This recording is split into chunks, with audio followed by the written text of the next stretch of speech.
A couple years ago, I said I was going to stop doing tech videos, and since then I've done 1 billion tech videos, and I started seeing this as just kind of a job, and I do some fun stuff on the side, but it's really difficult to get finished, like, with all my fun projects that I really want to do. So I've been just kind of down about that, and I don't know how to proceed with keeping this channel alive, but also making the game and doing fun stuff on the side. Have you considered just leaving tech and doing something fun instead? Where the hell did you come from?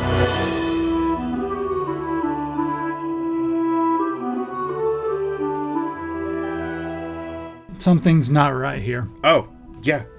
1 sec. That feels right. Good old blue jacket. Back at it. Oh, how you been? Pretty good, actually. Yeah. Long time since I've been in the tech zone. People were curious. We have kept in touch. I actually enjoy his presence still. We see each other now and then, and I haven't set my clock. And anyway, what have you been up to?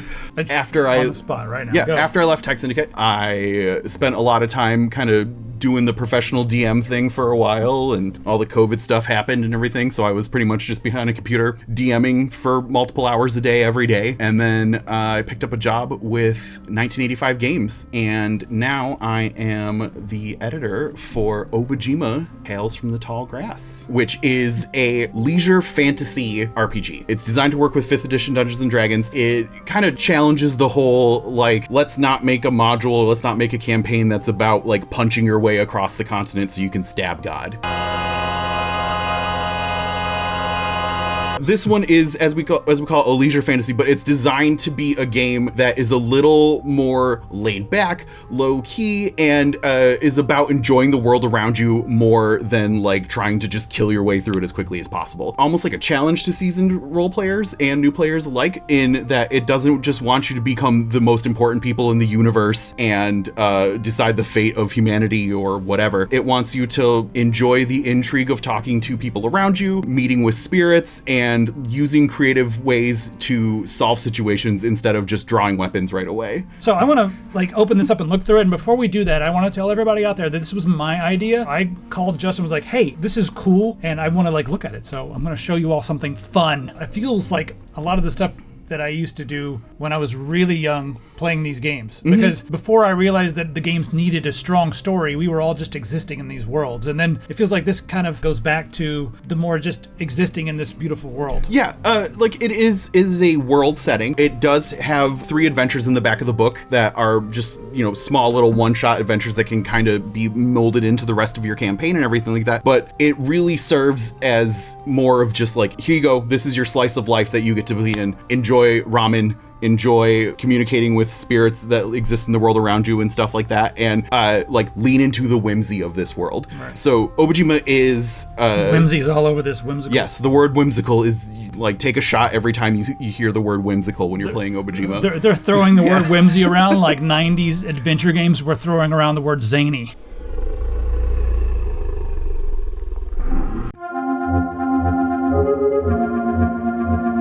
Obojima is the work of a lot of people. It is mainly inspired by Miyazaki films, Studio Ghibli, and Legend of Zelda. Those were kind of the big influences when coming into this. So you can definitely see it's kind of reminiscent of that in a lot of the artwork and everything. And as I said, it is designed to be a lo-fi D&D campaign setting. It's about enjoying the day-to-day life of things. It's about enjoying the locations and like really getting to know the people in those locations and like developing relationships with them. There is combat and stuff still involved in the game. Like, it is a 5th edition D&D system, but the whole idea is to not always default to combat. When this was being written and stuff, there was like this whole idea about being like, we kind of have to train our people that are playing this to maybe like set aside their expectation and how they've like developed how to play D&D in order to go back to that kind of childlike, I'm going to use the W word, whimsy of when you kind of got to play with your imagination more than just like, okay, I'm going to use this feat, I'm going to move through this thing, I'm going to roll this skill check, here we go, doom, doom, doom, doom. It's about enjoying the road along the way. Soaking it in, eh? Yeah. The overall idea is that after a recent ecological event, Obojima, which is an island, has now started getting this weird corruption spreading through it, and it's starting to kind of change the face of Obojima a little bit. And the overall mystery of this place is for your players to figure out what's up with that. There's also, there's like the lionfish king, who is a tyrant that lives under the water, and he is trying to make a move to, gain more land in Obojima and stuff like that as well, while also dealing with all other kind of weird mysteries that pop up. There's a big, heavy focus on spirits in this. Spirits are a part of your day-to-day life. They kind of pop up like Pokemon almost, in that they're just part of your everyday society, kind of, Howl's Moving Castle style and Spirited Away, where there's just like tons of spirits all around doing their own thing. Is it kind of like in Japan where everything has a kami? Yeah, kind of essence or something. Yeah, there are all different kinds of spirits. There are like animal spirits. There are elemental spirits. There are vegetable spirits. There's, like any sort of thing that you could think of can be a spirit in this. And then the other big part of this is that there's this whole mystery around 80s tech. So there are all these pieces there's all these pieces of 80s technology that are called first age tech. And something happened in the first age that kind of apocalypse or something that has now kind of made it so that there's all this remnants of first age tech around. The tech that's left has kind of gotten like magical as a result of it. Yeah, so you got your tapes, you got your VHSs, you've got Rubik's Cubes, only they're not called Rubik's Cube because that's copyrighted. But we got keytars, we have game toys, CRT TVs. The way games should be played on. All of these things have kind of sprung up, and things like vending machines exist in this universe. And spirits and some spellcasters and stuff can do what's called whelming these machines and can actually power them in things. So there's, places in the world where wizards will like brew potions and stuff and put them in vending machines for you to buy from. There's all kinds of different realms that have things like gliders, bicycles, all kinds of, I could just keep on going on and on about this, but I don't want to give too many things away. I'm half listening, but I'm looking at the artwork. This artwork, first off, can I just stress, none of this was done with AI. People ask us this all the freaking time. Was there AI involved in it? No, this is all done by a collection of about 6 or 7 artists who are just amazing at what they do and have been able to take these kind of prompts and just really roll with it, which is awesome. There are 11 new subclasses, one for every single class except for clerics, because there are no gods or any sort of religion on Obojima, so there are no clerics. It's refreshing. It is kind of refreshing. There's also not a lot of like formal government and stuff like that, so you don't have to get mixed up with, all the government work and everything like that. But there are fun, imaginative classes for everything but clerics, including the monk class, which was actually designed by the Obojima community. They put it all together and had some votes and stuff on it.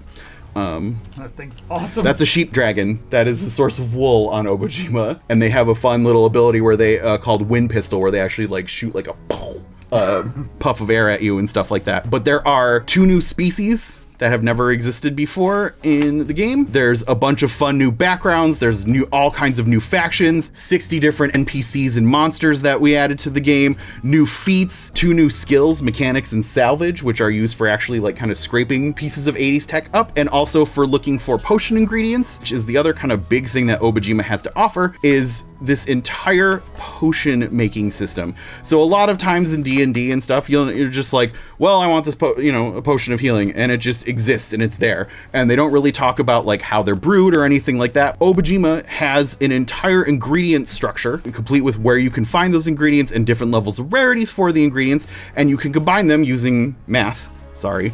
Did they play Oblivion a bunch when they made this? Probably. Using all this, you can use all these to form 180 different potions. And there are combat potions, there are utility potions, there are whimsical potions that just do all kinds of fun stuff. But as you can see, they just kind of go for page after page after page. But this whole potion making system is something that was made specifically for Obojima that can be mixed into any 5th edition campaign. So even if you're like, this is too whimsical, but I do like the potion building system, you can kind of mesh it in with any campaign if you want to go back to stabbing God instead. It's got all kinds of new monsters and everything in it, and spirit companions. Really all fun notes mixed through to like kind of coach you into thinking about how you want to make your villains appear in this game, and thinking about how you want to build your characters to be less combat focused and more like person focused, basically. All kinds of spirits and slimes, giant creatures that roam the island, things like great beasts. There's just so much. There's just so much. Huge. This book's huge. Was it 300 pages? 376 or something like that, all said and done. Came on as the editor and stuff here, but it's just been so much fun to put together and think about this world and the inhabitants of it, and enjoying everything. This is Sky Kite Valley. This is where they do all sorts of gliding competitions and stuff, and people build gliders and have like the kind of Zelda style over their head gliders, and they make more mechanical gliders and stuff like that too. There's like steam vents that rise up that they use to capture and glide all sorts of places and stuff. I'm ready for the video game. This definitely would be a really fun video game. But there's like witches, there's the crawling canopy, which is a fun canopy of forest that moves all across the island and stuff. And they move as a whole, or are they like ints? Where like each individual moves? It's mysterious. You'd have to go in there and figure it out for yourself. Ah. Yeah. But we got all kinds of new spells and everything. And again, like some of the spells are a little bit more combat oriented, but there are also spells that are just designed to like shape sand, and spells that are just designed to make something come to your hand and stuff. So a lot of focus on utility and enjoyment of the world around you, instead of just like, let's punch this thing in the face so we can move on to the next thing that we're going to punch in the face, so we can punch the next thing in the face. You've described Boston. Hey, buddy. Just add beer. Yeah. Obojima is also on D&D Beyond, which is really, really cool. They picked us up recently, which is like last week we debuted on D&D Beyond. Would you consider them to be like the Steam of the tabletop world? Are they that absolutely. big? D&D Beyond. It's also available on Alchemy, which if you haven't heard of Alchemy, it's like Roll20's cooler older brother. It's nice, it's clean, it has a lot of fun animations and interfaces and stuff like that. It's really, really nice. Maybe the nicest looking digital map and character building program I've ever seen. We have PDFs available for sale right now. This hardcover book that you're looking at right here will be available in stores soon. It's substantial. This thing is... I did not expect it to be this big. Yeah. And like, it's also well made. I want to mention that I opened it up and immediately noticed that there's stitching, not just glue. I'm sure there's glue as well, but they're stitching in there, so that should last a good long while. I've noticed a lot of my books from the 80s that I still have, the ones with stitching, you can like throw them around, they're still okay. Oh yeah, they hold up really nicely. But the ones that are just glued without the stitching, no, not so much. Obojima is written in the 2014 rule set. D&D just did an update into the 2024 rule set, 5.5 as some people are calling it, whatever. But we are currently working on getting the 2024 rule sets in order. So if you're one of those like, I really upgraded and I don't want to look back, 2024 Obojima will be coming out soon. Is it only available for like flavors of D&D? I guess it's specifically made for that, right? There's not like a way to play this without D&D, right? I mean, if you have a very savvy DM, you could run it in other systems, but it is designed to work with 5th edition Dungeons and Dragons, which is the thing that everyone knows and has. Yeah. But it's designed to work with it, but it's also designed to be a little counterintuitive to what you might expect of a D&D game. And that's what I've been up to. 1985 Games is really great. They make all kinds of fun accessories. Their flagship product is Dungeon Craft, which are pieces of laminated pages that work on 1-inch square maps. They have all kinds of different terrain and stuff, and they're double-sided, and you can cut them all out and then have terrain set up on your maps in minutes.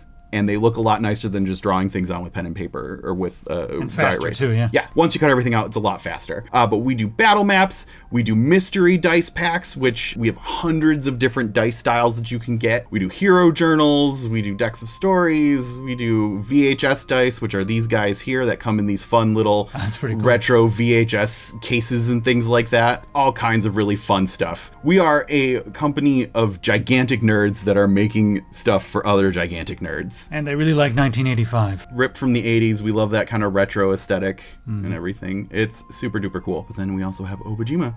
You can come over here and pre-order the hardcover book. We also have PDFs available right now that get updated as we update Show them them. the Kickstarter real quick. It did okay on Kickstarter. People liked this. Yeah. And the goal, just a little bit past the goal just there. Just a little bit past that. Squeaked right by, just barely made it into that $10,000 goal. Were there any stretch goals? Oh yeah, tons. On top of all this stuff, there's going to be, we have cards that we're coming out with that are like potion making cards. that so you can kind of build your potion deck as you make them. We have item cards, we have spell cards, all kinds of fun peripherals. I love using spell cards so that you can actually just build a little book out of them and actually have a spell book, which is really, really nice. And there's a lot of other stuff coming out from Obojima that I can't talk about officially. But I can if you send $10. Never mind. Yeah. And they have two of our bigger artists, Vargai and Panel Per Day. Yeah, you can see they've really like figured out the aesthetic. Real art. Yeah. No AI. In the year of 2025, real art.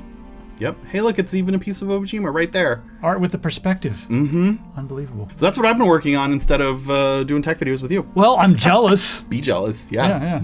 Get jealous. Yeah. So then all it took was quitting doing the things you don't like. Yeah. To do things you like. See, there's some life lessons in here somewhere. Did I quit? Is that where we left on this? During COVID, I think the way it went down was during COVID, we made most of our money traveling. That's where it was, yeah. And then there was a period of time when we weren't making any income. And so the office was like, okay, we got to not do this. And you got a job, not here, but at another game place. Yep. And then we're like, hey, I got a job. And I was like, can you? And you're like, yeah. I think that's how it went down. Is that about that it? Sounds right. I do remember that we were Legionnaires for Lenovo. Yeah. And we were supposed to go to Shanghai. Yeah, that got canceled. Like right when it was the epicenter for COVID. Yeah. I was really excited about Shanghai. Yeah, me that too. Was like, after that got canceled, then Taiwan got canceled, then we were supposed to go back to China. Yep. And there was a Germany tour that was going to be in there too. So we were booking a lot of travel, selfishly because we wanted to go travel. Yeah. But while we were there, we were also going to do some tech stuff. That all got canceled. Yeah. Thanks, COVID. Yeah, seriously. It seems like it worked out in the end. Yeah, I miss chilling with you, but I like everything else about my job. I kind of just sit here and work all day in this room. That's like my life now, kind of weird. This room. The room. This room. Oh my gosh. Over there's stuff. Ah! All right, you want to go play some games? Anything else? I do. Anything in closing? You can pre-order on obojima.com. You can get PDFs. We'll send you a code right now, or you can get it over on D&D Beyond, and it's fully integrated into their system and stuff, so you can start building characters on there. Or check out Alchemy if you want to try out a lesser-known place that deserves a little bit more attention. Good to see you guys, I guess. I might put some of this on the other channel, the gaming channel, but... Yeah, whatever. Anyway. Yeah. All right, I'll put all the links down below so everyone knows how it works. They're all in the Schlammel. Bye. Let's go play games. Yeah.